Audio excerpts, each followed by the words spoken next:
Yoga teachers, mindfulness leaders, and energy workers, are you ready to stop side hustling and start making an income doing what you love? Welcome to the Marketing Off the Mat podcast. Each week, your host, Jessica Cross, dives into conversations with successful creatives in wellness, business, marketing, and more to uncover practical methods to take your business from A to B and have some fun along the way. Grab some tea and pull up a seat. Let's dive into this episode.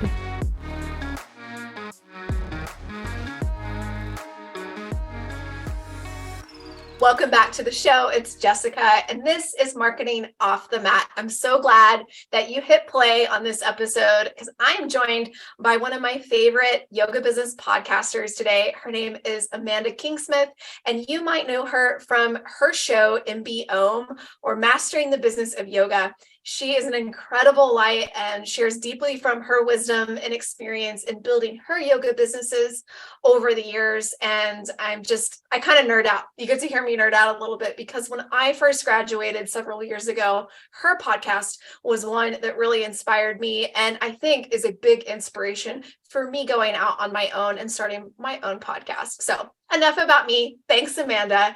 Amanda is a $500 RYT and a yoga business coach. She's a podcast host and a world traveler. She blends her background in business with her love of yoga and is passionate about helping yoga teachers create careers that they are passionate about and that are sustainable. Amanda is also the co-host of the World Wonders podcast on travel and travel as a lifestyle. When she's not practicing or teaching yoga, you can find Amanda traveling the world with her husband and daughter, hiking mountains, or curling up with a cup of tea and a good book. Well, definitely grab your cup of tea because this is such a great episode and we're diving all into how to create systems in our business to avoid and at least reduce overwhelm. So let's take a listen.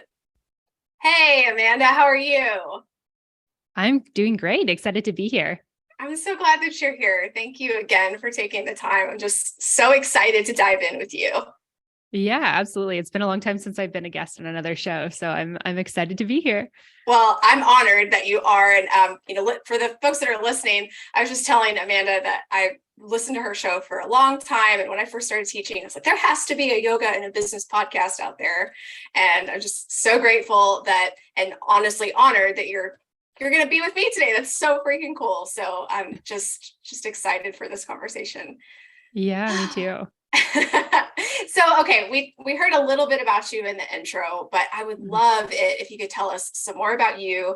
And of course, everyone's got a yoga journey story, so we'd love to hear a little bit more about yours and then how that brought you to today. Yeah, for sure. So my yoga story kind of dates back to when I was in high school. I was a competitive dancer, and one of the girls I danced with, her dad was a yoga teacher. And so this is like, I don't know, maybe 2005, 2006, 2007, somewhere in that range. And it was like, oh, her dad's going to come in and teach us this yoga class on a Saturday morning. And I'm like, yoga? Like, I don't think I do yoga. I'm flexible.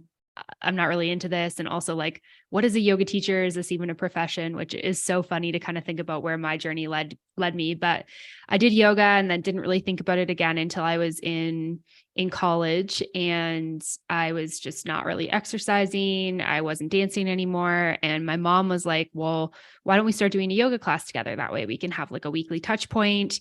She's like, I'll pay for you. You just need to show up. And I was like, okay, cool. I'll do that. And I was very much like the person in the class who was like clenching my muscles, even though the teacher was like, relax into the pose and, always trying to make things like harder and stuff for myself, which is so funny to think about how I am now, which is the total opposite of that. And I did that for a while. And then I got into hot yoga, and I was practicing hot yoga pretty regularly through, I guess it would have been my early 20s. And then when I graduated from college, I started working full time, and I had a good friend at that point who had one of her good friends was a yoga teacher, and they gifted her a pass to her studio. And she's like, hey, I'm really uncomfortable going. You've done yoga. Will you come with me? And I was like, yep, cool. You. And we went to, I think, a restorative class. And I was like, oh, this is so boring. We're just like lying there. I'm not even getting a workout in. What am I doing here? Et cetera, et cetera. But something kept me coming back, even though that was kind of like my surface level thinking of like, I was just doing yoga to sweat and to become stronger. Something just kept me coming back to the mat. And over that time period, while I was working, it was about 2 years I was working in corporate, I just started practicing really regularly. It started, once or twice a week to pretty much 5 days a week. I was going to yoga on lunch breaks or after work. And I ended up quitting that job and going to South America for 6 months backpacking. And I made a goal for myself to practice in every country that I traveled to. So I was able to see yoga, across all these different cultures, did it in Spanish, Portuguese.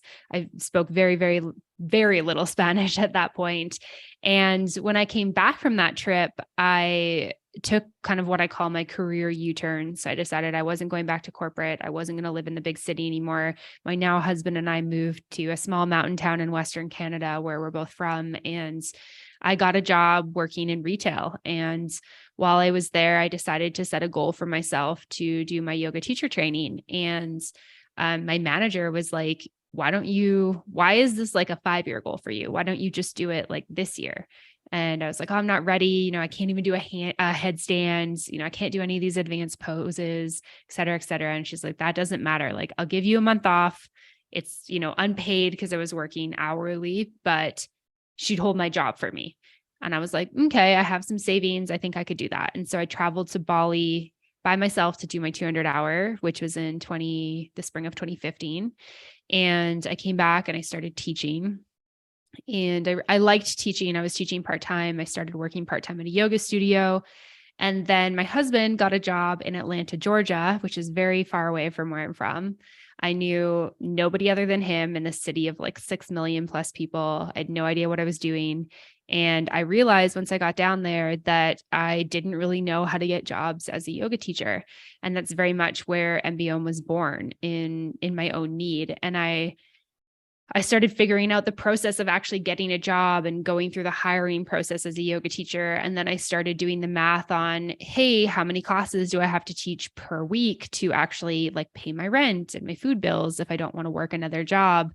And thinking like, this is just not sustainable. There has to be another way. People are doing this. There has to be another way. Can I be a little bit of a detective and figure that out? And so I started the podcast and my business really out of a need for myself. And so I started learning from people ahead of me and then teaching people who were, behind me. And that's really how it's evolved over the last, in 2023, it's going to be 7 years, which is crazy. That is crazy. Yeah. Your whole story is so exciting too. I love how you didn't wait for somebody to tell you how to do this, to just, somebody will tell me what is expected or how I'm going to make this thing happen. And you're like, I'm going to start the podcast, as you said, investigate, and almost like from a scientific lens, like I'm going to figure this thing out. And I'm going to take people with me. Yeah. Yeah, I felt like, so my husband and I have a travel podcast as well that we do together. And we'd been doing that for 2 years at that point. So it was kind of like before podcasting was very mainstream. A lot of people were like, pod what? And so one thing I knew about podcasting is that when you ask people to come on your show, you can get, an hour of their time and pick their brain. Whereas if I was to just reach out to these people that I knew who were really advanced in their careers and be like, hey, could I take you for coffee and pick your brain for an hour? Some of them probably would have said yes because we had a rapport and relationship, but many would have said yes and never would have got scheduled, or many would have just said like, I'm sorry, I don't have time. I have all these obligations, but 99% of the time people are happy to share their knowledge on a podcast. And so that was very much something that was on my mind as I was like, how do I go about learning this? And I was like, I've learned so much. I've connected with so many people through this travel podcast. I could totally use that model to do this in the yoga industry. And then I can also share it with people. So it's not just me sitting down and talking to, a yoga teacher friend and getting all of their information. It's like, I'm sitting down, I'm learning, but I can also share it with, tens, hundreds, thousands of other people, which is such a cool, it's such a blessing, right? Oh, absolutely. I'm resonating so much with your story. I was like, oh yes, that's so good. That's so good. And then I think what you said too is so interesting that you kind of got into the podcasting game kind of early. I mean, podcasting has been around for a really long time, but even now I think it's a little bit better. But sometimes people are like, how do I get podcasts on my phone? Like you're like showing them where the Apple Podcast app is and how it all works. And I just love that you kind of have trailblazed for many of us too. And as you're saying that, taking these people out to coffee would have been great, if it aligned, if it actually happened, but not only did you create an environment for, your own learning, for your own ability to ask those questions and, kind of pick these brains, so to speak, but you created an avenue for those teachers to A, promote themselves, and then B, for that content to live on and, share forward and backwards, which I think is really interesting too, as yoga teachers. And we come from a lineage that is, very much, handed down through storytelling and, how it's such a cool way that it lives on in the modern age. I think it's really neat. Yeah. Yeah. I love that. I love that you made that connection through like the lineage of yoga. I've never really thought about it like that. So I really, really love that. I think it was just because we're having this conversation, because I'd never thought about it that way before. So cool. So cool. So, all right. You have the podcast, you're making moves, meeting people, connecting dots and putting your business together. And, you've been able to make this a thing. You've been able to, support yourself and, pay the rent, the food bills, and, make things come together. And I know that you're really, really passionate about teaching other teachers how to do the same through the podcast, through, all the offerings that you have out there.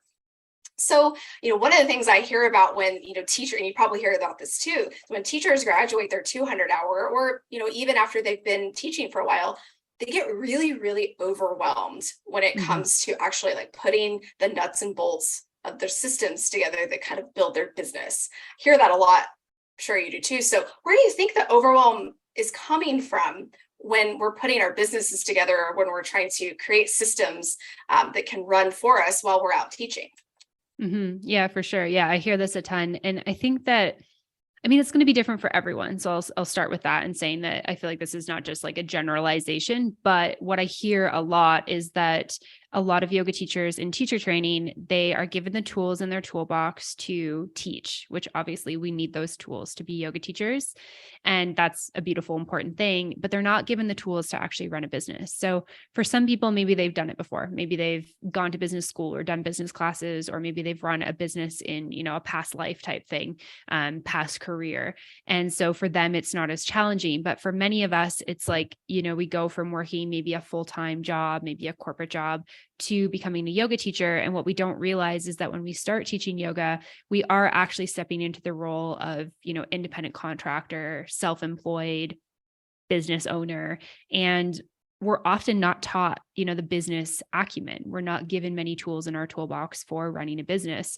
And so it's really amazing that once you get in the room, you have all the tools you need to teach a class, but how do you actually get those opportunities? How do you approach studio owners? What type of things do you need to actually get jobs? What do you do to make that sustainable income? Like I said, because if you're somebody who's diving all in and you want to do this full time, but you're like, hey, energetically, I can't teach 25, 30 studio classes a week, then what do you do to supplement that income?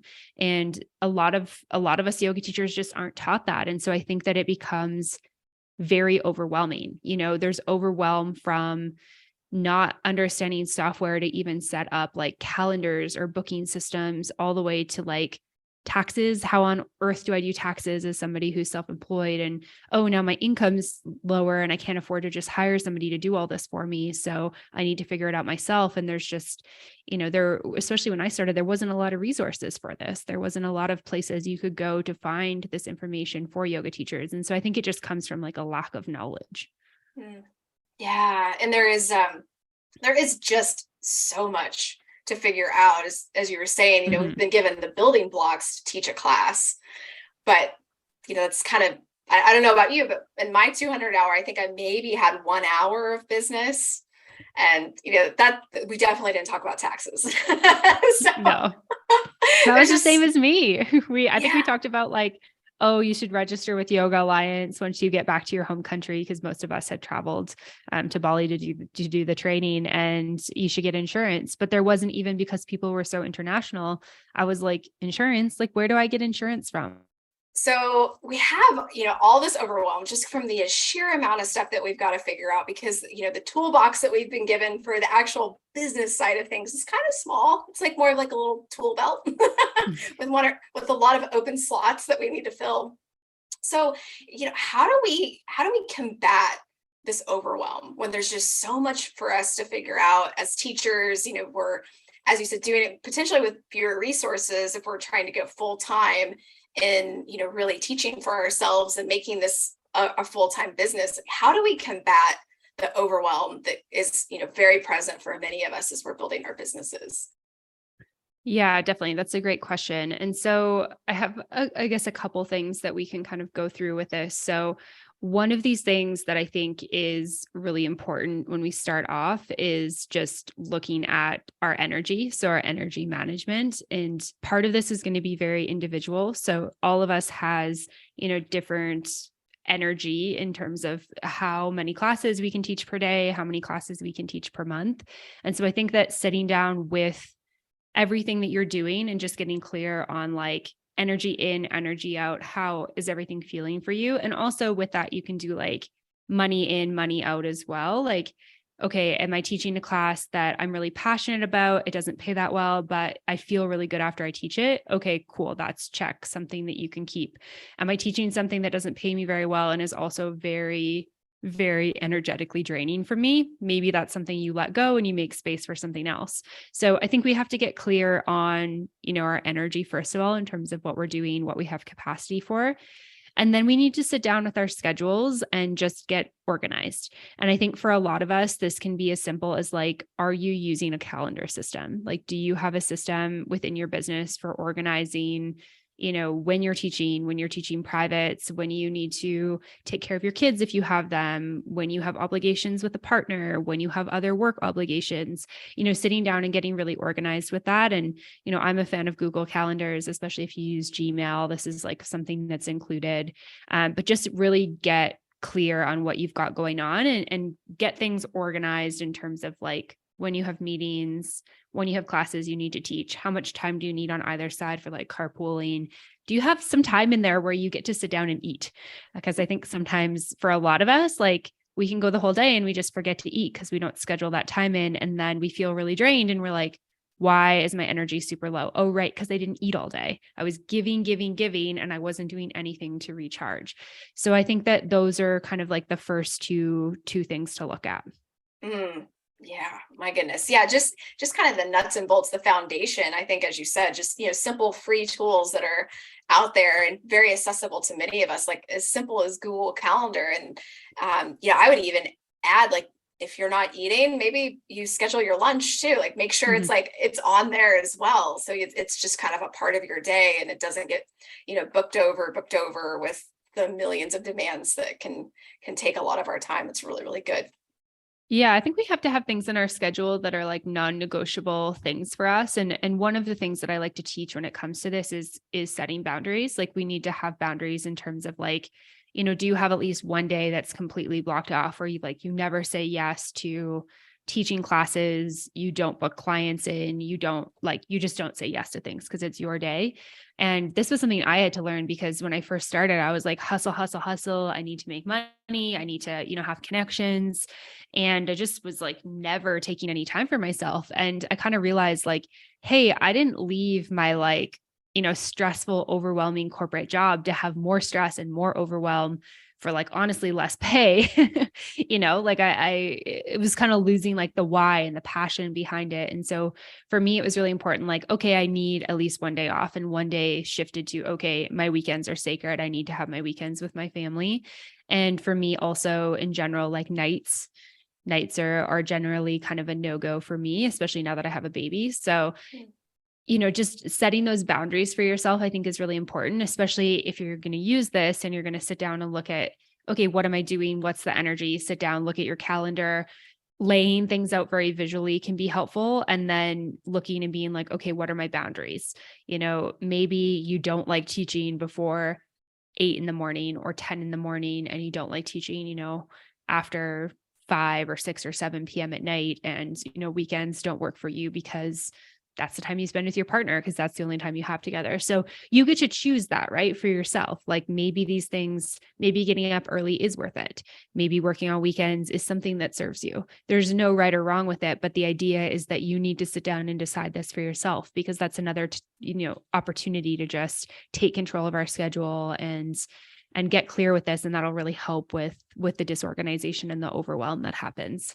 Yeah, I think too, to your point is, having just creating the space and the time to sit down and literally visually look at all the things that you have on a, average week or average month and see where those boundaries lie is, if in this season of your life, maybe it's okay to work on the weekends, but by 7 p.m. Monday through Friday, you're done. So just blocking those things off, and then you can actually see how much time are you actually working with? How much time can you actually schedule in, time for income, time to actually like make money and teach, and then time for yourself as well. That's really helpful.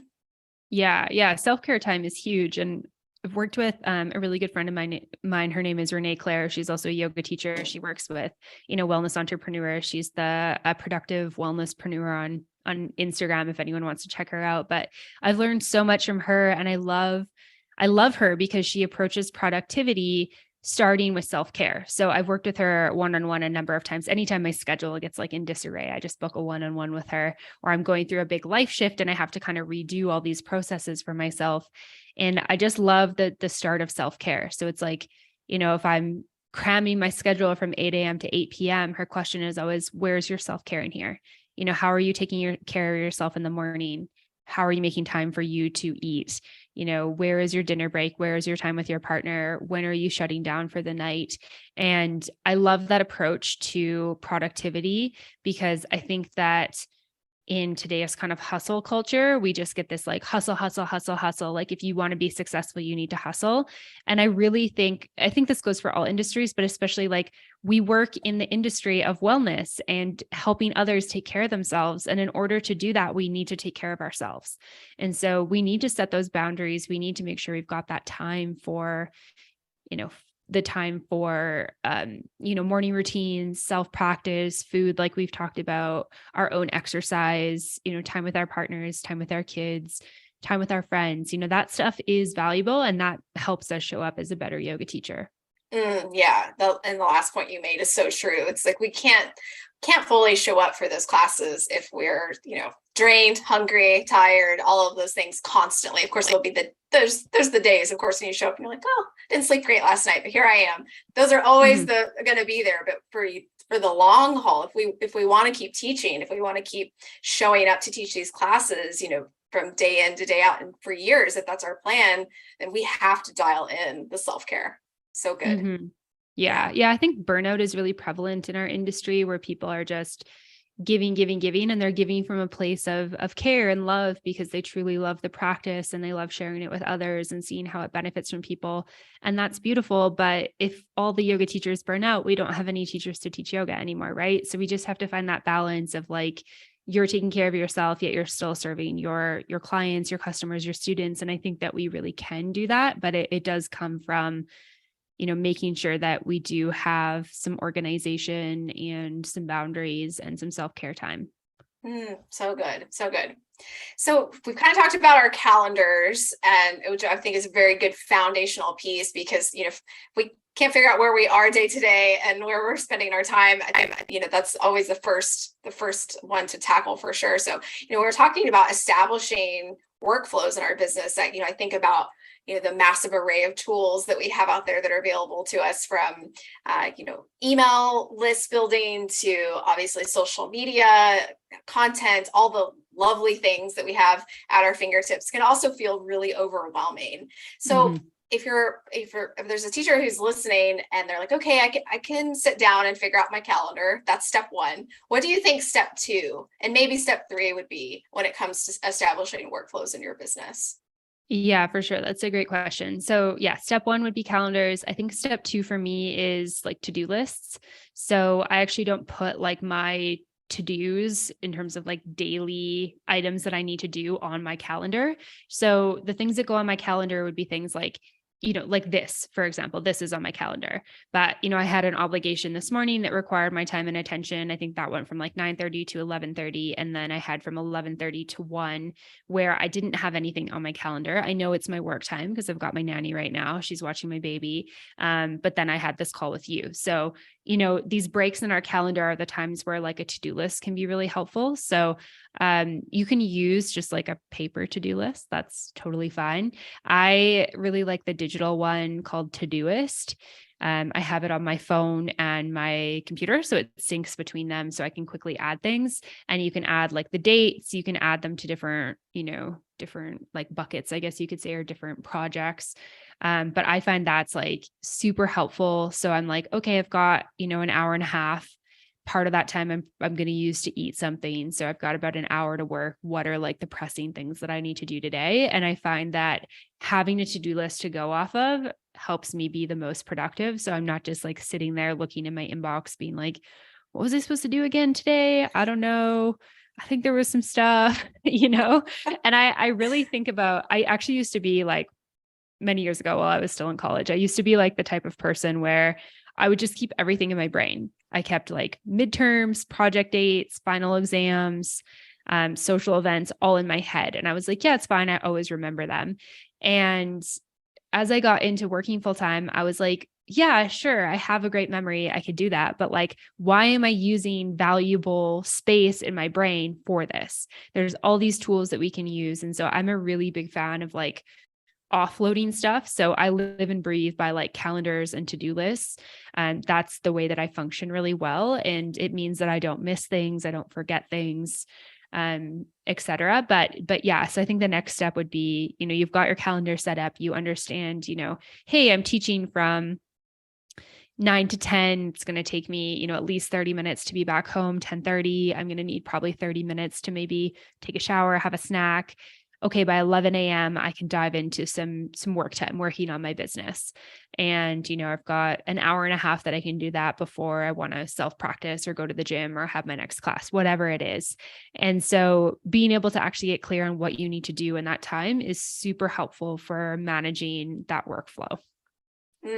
Yes. Yeah. So many great tips there. And just being realistic too with the amount of time. I love how you said, factor in travel time, factor in the fact that you might want to freshen up or have a snack or, move from that one portion of your day into that work time. You don't want to try to cram everything into an hour. Just be spacious with yourself. You need a transition. We need to make space for those in betweens. And then we kind of jump into, as you said, the to-do list. I'm also a big fan of the to-do list and offloading. And, I feel like being consistent in those things too. It's like, this is the process. I don't try to carry this thing. I'm not better than the to-do list today. Just take it, put it on the to-do list. And then when it's time to work, it'll be there. Yeah, for sure. And then you get the gratification of like ticking it off. And I think one of the reasons I like Todoist, like this app I was talking about, is that you get to like press, it's got a little open round dot and you press it and it turns dark and then it swipes it away. And I feel like there's something very gratifying about that for me. Yeah. The checking of the box is so satisfying. You're like, I did it. I earned the check today. Yeah, 100%. I'm gonna have to check that out. That sounds like a really good app for sure. So yeah, good. I've tried a lot of them and, there's some really, really great softwares out there, but it's been, one of my favorites over the years. Awesome. Okay. I'm going to check it out for sure. Okay. So I love this. So we've got our calendar, we have our to-do list, and then, what would you say potentially would be that third step if, someone's wanting their perfectly 1, 2, 3 numbers of things to do today to kind of establish themselves? Anybody else like that out there? Yeah, I'm definitely like that too. I'm like, we could just have 2 steps, but 3 sounds better, right?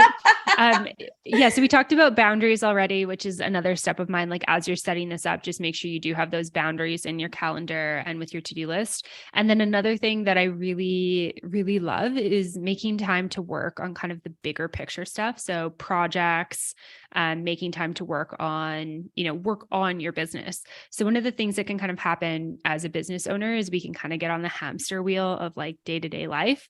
And sometimes this is just how it is. We only have so much time in the day. We really don't want to be taking from our, time when we're like, okay, this is my self-care time. This is my me time. We're offline. sometimes it happens, we're human, but in general, we want to try to be fitting our work time within the work hours, but we're looking ahead to 2023. And so it's like, making some time to actually reflect on the year or set your goals for 2023. Like, what are your revenue goals? What are your teaching goals? How many classes do you want to be teaching? Do you want to run some workshops? Do you have like dreams of a retreat? Could you execute on that? All that stuff needs time and space to kind of marinate and come to life. And we need to actually have time to work on that stuff. And so it's really important for us as we're kind of building out our workflows to give ourselves this time. And sometimes we can get tension in our schedule or feel tension within ourselves with what we're doing because we're not giving ourselves this time. We kind of feel like we're just going through the motions day in and day out. And even if we're living, our dream life, we've got our dream schedule, we've quit that job that we didn't want to do to be able to teach yoga because that's what we want to, that's our dream, that's our passion, and we're making sustainable income.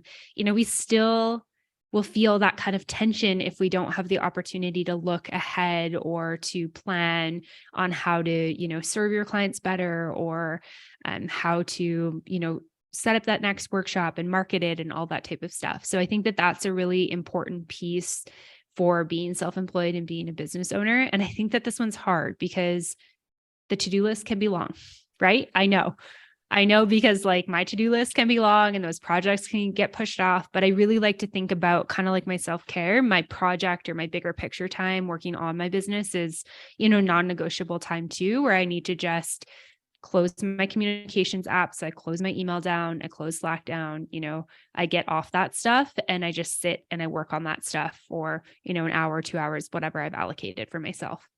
I love that. And, as you said, as at the time of recording, coming towards the end of the year, perfect time to start, looking forward and kind of, dreaming and forecasting and however you want to describe it. And I think you too, like something that kind of works for me is even kind of go back to my corporate days, but like looking at quarters. So it's like, I know the first 3 months of the year is probably going to look like this. And this is what summer, fall, et cetera, kind of will look like. And, let's see, maybe I am dreaming of a retreat. Then I can kind of see, okay, well, I know the end of the year is really loaded with lots of fun stuff. So maybe the retreat should be earlier, just kind of seeing almost like little blocks to move around, like where you can dream up and be creative with your business and expand. It's super fun. Yeah, no, I love that as well. And it's so interesting, just like with the corporate stuff, because I feel like I went through this phase where I was very like kind of anti-corporate and everything that I like done in that. And then, like I said before, I went through this phase of like, well, I'm working all the time because I hadn't set a schedule for myself, which is really where this workflow came from, was my own experience of like, okay, what do I need to do to change this? And then it came to like, okay, there's kind of a reason that businesses do like Q1, Q2, Q3, Q4 planning. It's because that stuff is so helpful for our businesses. And so I feel like I veered back towards some of the things from corporate, taking some of those like tools and some of those learnings from there and applying it in a bit more of like a heart-centered, kind of like loving, gentle, feminine form approach. But, there are some good things that we can take from those days. And I do think I do laugh sometimes because I was like, kind of hating on like the Monday to Friday 9 to 5. And now I'm definitely in a Monday to Friday 9 to 5 by choice. By choice. Yeah. Yes. Yeah. It does have its beauty. It does have a ton of learnings too, but I like how you said that you can apply in a heart-centered way. That's a way that's just, it's by choice. It's something that you're actually taking in advisement in addition to all the other lovely things that our wellness community, our yoga community provides. It's just kind of a little layer of structure, which I think is helpful for many of us. Yeah, for sure. Yeah. When I teach the business of yoga to new yoga teachers, which is one of the things I do now, one of the things I like to start with is like, hey, I'm going to offer you tools for your toolbox. And what you get to do is you get to take what you want and leave what you don't. So everything's an offering. And one of the things that I like about, I get to take from like my business background, my corporate background, which feels more masculine. And I encourage people to pass it through their own heart space. Like, how does this feel to you? Like, does being on social media feel good to you? Because social media is a tool, right? Does having an email list feel good to you? does working with this client feel good to you? And it's like, only you can really choose that. And I think that that kind of takes like the business side of things, which can feel like that harder, more masculine, more serious, more hustle focus, and kind of like, just making it a little softer, a little bit more aligned with, I think, how we tend to be as yogis, where it's like, hey, today it doesn't feel good for me to write an email. I need to like do some restorative. That's what my nervous system needs. And so we can kind of set up this schedule in a way that's maybe taking from like the corporate structure, but then we can be soft with it, right? We can be adaptable with it. And so that's really how I like to approach business, is like, we can take the tools of sales, but let's pass them through our heart center and make sure they feel good for us, right? So that we're not like the greasy car salesman that's like, get the leather seats in the sunroof. You need them. You can be like, do I need the leather seats in the sunroof? Maybe you do, but maybe you don't. That's so good. And it's exactly what we ask our students to do when we're at the front of the room. We ask them to take what we're offering, take what they need and leave the rest. It's exactly what we're asking. So, why should we expect anything different from ourselves as the business owner? Yeah, exactly. 100%. Okay. So good. All right. Well, since you teach the business of yoga, which I love, obviously I'm a big nerd for, I have to ask this question. So for the folks that are listening, if there's one tip or tactic that they could implement right now that would make a massive change in their business, and it's, maybe not something super, super difficult, maybe something that's a little obvious, but understated even, what would it be? Yeah. So I think that the biggest thing that we need to do is get clear on our why. I think that we need to understand why we're doing what we're doing, and, just get clear on what our intention is. And that's something that only you can figure out. I could guide you through a series of exercises to get to your why, but I can't tell you what your why is, right? Like, it's not for me to figure out why you do what you do, what gets you up in the morning, what drives you. And we all have our why. We have the reason that we connected with yoga. We have the reason that we kept coming back to the mat. We have the reason why we decided to become a yoga teacher. And I think that for a lot of us, maybe there's like culminating or, kind of different points where we kind of thought, hey, this is for me. But I know in my story, I remember being in a practice when I was super run down with corporate and just feeling like this is the one time in my day where it's just me, right? It's just me in this space. It's sacred to me. I'm quiet, I'm tuned in, and I'm not like this any other part of my day. I was super extroverted, super social, going constantly. And yoga for me was that point where like I get to tune in. And that's the moment where I was like, I think I want to share this with other people, because this is changing my life. It's changing my mental state. It's changing, physically how I identify with my body.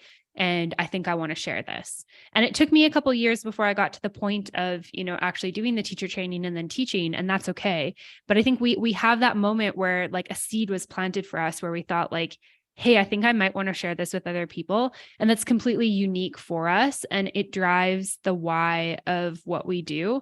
And then once we get certified and we start teaching, we all have a different why for why we get up in the morning and why we do what we do and why we show up on the mat, even if we've had a bad sleep, or, even if our kid was screaming at us, or even if we had an argument with our partner. This is the heart of what we do. And if you don't have this foundation of your why, it's going to be really hard to build your business, because you're just going to be constantly like doubting a little bit. It's going to be hard. Like running a business is hard. Working for yourself is hard, very fulfilling, but it's also hard. And so in the days where it's hard, you need to understand, why you're there. So that would be my tip.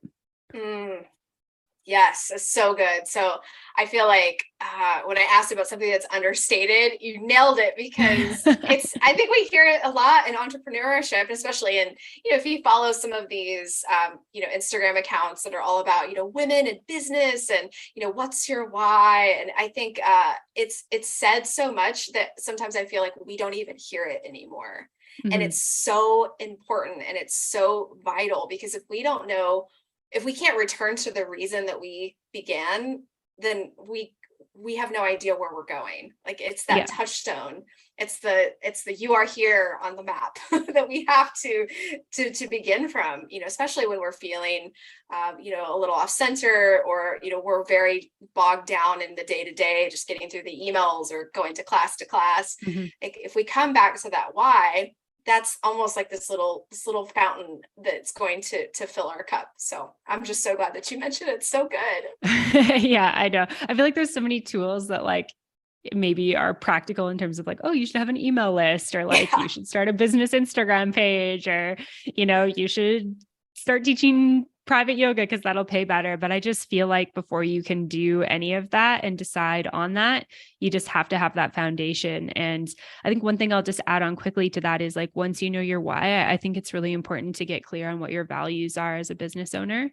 As an individual, as a person, as a yoga teacher, because I also think that this is part of like building that foundation. So it's like, my dad built houses growing up. So I have a really good sense of how houses are built, particularly in Canada, where we have like basements and cement foundations. But it's like, they dig a hole and they lay a foundation, literally. You don't just like plop a house on the earth because it might blow away, or, the snow might cave it in or something like that. And so it's like, you really do need that foundation that's rooted and grounded. And we need that in our businesses too. So to me, the two parts of that are, one, get clear on our why, and two, get clear on our values, get really clear on like, what's important to you, what's meaningful to you. And this is going to help direct you throughout your entire career, so that when you go talk to a studio owner and they offer you a class, you can get clear on like, should I say yes or no to this? You could ask your friends, you could ask your parents, you can ask your partner. They can give you advice, but they can't make the decision for you ultimately on like, is this a good partnership? Is this a good fit for me? Is this a good price? Do I want to work with this client? Is this workshop right for me? Like, we have to have that centered within ourselves. And I think that, our values and our why are really like our compass, or like our Northern Star per se. Yeah, I love that. Yeah, they really are twofold. They fit together perfectly. So good. So good. Okay. So this is one of my favorite questions to ask guests. So thank you for indulging me. So and it's not that bad. It's great, actually. So what's one thing, if you could go back to a previous version of yourself and whisper a little something in your ear that would save you from a sleepless night, a few headaches, what would it be? So that's a really good question. So any time in my life, or just since like my yoga career has started? Bring it on, any time in your life. Okay. So I think if I could go back to any point, I would probably go to, this is so hard. I think just going to like that bridge of where you're kind of like shifting from like childhood to adolescence, and tell myself that it's okay to just fully be who I am. And I think this is so hard because when you're like a teenager and you're in your early 20s, it's like you're so aware of external things on you. But I feel like for me, I just made so many decisions based on what I thought society wanted, what I thought would make my parents happy, what my peers were doing. And I wasn't doing anything for myself at that point. I just didn't want to be abnormal.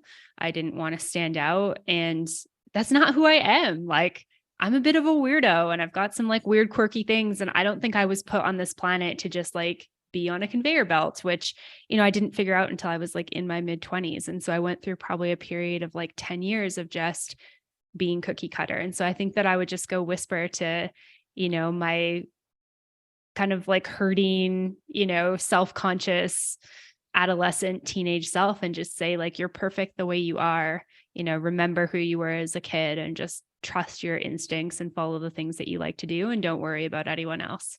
Yeah, that's so good. That is so good. Thank you so much for sharing that with us. So yeah, no worries. I have to ask too, like, you're incredible. We know you have a podcast. We know you have so many things coming up that we need to know about. So tell us all the things. Tell us what you have coming up that we can hang out with you a little bit more. Yeah, for sure. Thank you for that. So yeah, obviously you can listen to my podcast wherever you're listening to this podcast. So it's called Mastering the Business of Yoga, or MBOM for short. We've got lots of episodes, like more than 300 episodes, all in the business of yoga. So lots of good stuff happening there. And then we'll have, lots of stuff happening in 2023 as well. If you go to my website, it's mbomyoga.com. You can click, there's a tab at the top that says community. I've got a private Facebook community. If you want to come hang out over there, it's completely free to join. Lots of freebies on my website. So if you want to download a freebie, you can. I've got everything sorted by if you're newer to yoga, more advanced, if you run studios, just go where serves you best. And if there's something that tickles your fancy, then feel free to sign up there. You will get put on my email list, and then we send weekly emails about the podcast with other goodies and stuff like that. So it's another fun place to hang out. And then I do have courses on my website. So I've got 2 signature courses. One's called Yoga Teacher Toolbox, which is really designed for newer yoga teachers who are still kind of need the tools to get maybe studio opportunities. And the other one's called Yoga Business Bootcamp, which is if you're a little bit past that and wanting to branch out and build your own independent business, I can help you with that as well. Both are, pretty low investment opportunities. And then if you want to work with me one-on-one, I do have some availability for that. Most of my schedule is closed right now just because I've been taking care of a sweet little baby girl for most of 2022, but am available if somebody's interested, just reach out. Perfect. And then how can we follow you on social? Yeah, it's Mastering the Business of Yoga on Facebook and Instagram. Amazing. And y'all definitely go check out the podcast too. She was saying it's just such a wonderful resource. And I'm so glad that you started when you did, because it has influenced me and supported me throughout my yoga teaching career. And I'm just so grateful to you for that and for this chat. It's been wonderful. Oh, thank you. Thank you so much for listening to the show. Thank you for having me on your show. I'm so glad that this podcast exists as a resource as well for yoga teachers. You're doing amazing stuff. And thank you for including me in it. My gosh. Yes, absolutely. Thank you again. Thank you, Amanda. That was so much fun. And I'm really glad that we got to connect. And thank you so much for all of the wisdom over the years that you've provided teachers. We're just so grateful for all of that and that you could be with us on Marketing Off the Mat today. So go check out Amanda. She is at MBOM Yoga, just like MBA, but mbomyoga.com. And then you can also find her on Instagram at Mastering the Business of Yoga, and definitely check out her incredible courses that she mentioned, which we have linked in the show notes. I hope you keep showing up for your business, and I will catch you on the next episode. Thanks for listening to the Marketing Off the Mat podcast, and give yourself some gratitude for taking action in your wellness business journey. Please share this episode with someone you know who could use a fresh dose of inspiration.